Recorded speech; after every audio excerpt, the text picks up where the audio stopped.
हरियाणा के पूर्व सीएम भूपेंद्र हुड्डा ने हरियाणा चुनाव में हार के लिए ईवीएम पर दिए गए बयान पर बीजेपी हमलावर है। बीजेपी सांसद प्रवीण खंडेलवाल के मुताबिक, मैंने बार बार कहा, कांग्रेस पार्टी ये नहीं समझ पा रही है कि देश की जनता ने उन्हें पूरी तरह से नकार दिया है, खारिज कर दिया है। प्रधानमंत्री नरेंद्र मोदी के नेतृत्व में देश बहुत ही तेजी से आगे बढ़ रहा है।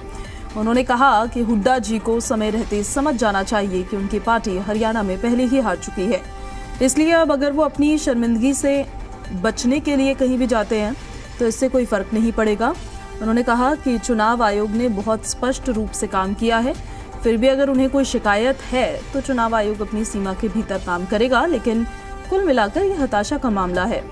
विधानसभा चुनाव में भूपेंद्र हुड्डा ने ईवीएम में गड़बड़ी के आरोप लगाए। कहा कि चुनाव आयोग को सबूत सौंपे गए हैं और अगर इसकी जरूरत पड़ी तो कोर्ट भी जाएंगे।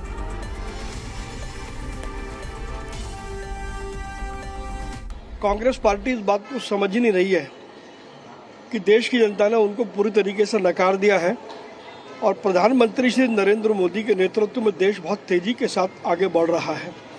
समय रहते हुड्डा जी को अब समझ जाना चाहिए कि हरियाणा में उनकी पार्टी की हार हो चुकी है और इस नाते से अब वो अपनी झेप मिटाने के लिए वो कहीं भी जाएं तो उससे कोई अंतर पड़ने वाला नहीं है।